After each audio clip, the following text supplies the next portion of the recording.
দেখতে দেখতে জীবন থেকে আরেকটি বছর চলে গেল। আর এইভাবেই যেন সুন্দর করে দিনগুলো কাটে। সবাই আমাদের জন্য দোয়া করবেন। আর আমি কিন্তু আগে এত রান্না পারতাম না, আর এখন রান্না করতে করতে রান্নাটাই যেন খুব ভালো লাগে। আর রান্নাঘরে থাকতে অনেক ভালো লাগে, কারণ এখন কিন্তু নানান ধরনের খাবার নতুন নতুন করে শিখছি। আর এখন তো ইউটিউবে সব কিছুই দেখা যায়, যার কারণে দেখে দেখে নিজেও চেষ্টা করি কি করা যায়। তো ইদানিং আমি অনেকগুলো পিৎজা তৈরি করেছি। তো আজকে কিন্তু আমার হাজব্যান্ড সব কিছু নিয়ে এসেছে, ইনগ্রেডিয়েন্টসগুলো নিয়ে এসে বলল, তুমি আজকে সুন্দর করে একটি পিৎজা তৈরি করো। তো আমার কিন্তু পিৎজা তৈরি করতে ভীষণ ভালো লাগে, আর খেতে তো অবশ্যই। তো আমার বেবি কিন্তু পছন্দ করে চিকেন দিলে। তো আজকে আর চিকেন দিলাম না, আজকে দিলাম ভেজিটেবল। কারণ এখন শীতের দিনে নানান ধরনের ভেজিটেবল পাওয়া যায়। তার মধ্যে আছে ব্রকোলি, ক্যাপসিকাম। অন্যান্য সময় কিন্তু এগুলি পাওয়াও যায় না, তাছাড়া দামও অনেক বেশি থাকে। আর ব্রকোলিটা কিন্তু অন্য সময় পাওয়া যায় না।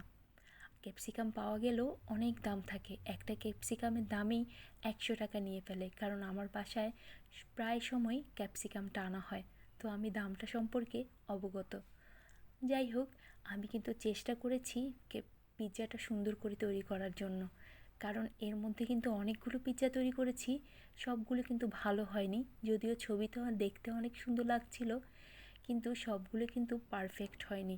তো আজকে পারফেক্ট করার জন্য যা যা দরকার সব কিছু দিয়েছি। আর এনেছি চিজ। আর চিজ দিয়ে করতে ভালোই লাগে, তবে দোকানে দেখি চিজ ভর্তি করে দেয়। তো আমিও আজকে চেষ্টা করেছি চিজ দেওয়ার জন্য, কিন্তু চিজ দিতে গিয়ে বুঝতে পারলাম প্রায় অর্ধেকটা দিয়ে ফেলেছি, তারপরেও যেন আসলে ওরকম হচ্ছে না। যেটা বুঝতে পারলাম, তারা অনেক চিজ দেয়, তার মানে 2টো চিজ মনে হয় শেষ করে। তো আমি এখানে আজকে অর্ধেকটা দিয়েছি, তারপরে কিন্তু অত ভারী দেখা যাচ্ছে না।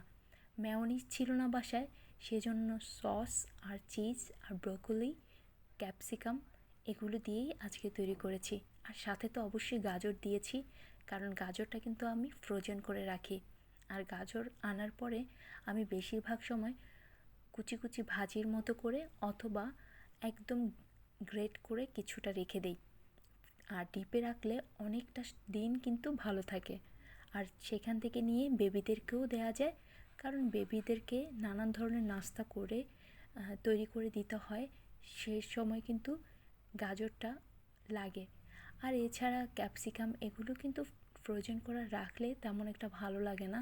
তো আমি এবার ব্রোকলিগুলো চিন্তা করেছি যে ফ্রোজেন করে রাখবো, কারণ ব্রোকলি কিন্তু অন্য অন্য সময় কিন্তু পাওয়া যায় না। আর আমার যেহেতু বেবিরা আছে, তাদেরকে ইচ্ছে করলে খিচুড়ির সাথে ব্রোকলি দিলে আর তারাও খুব পছন্দ করবে।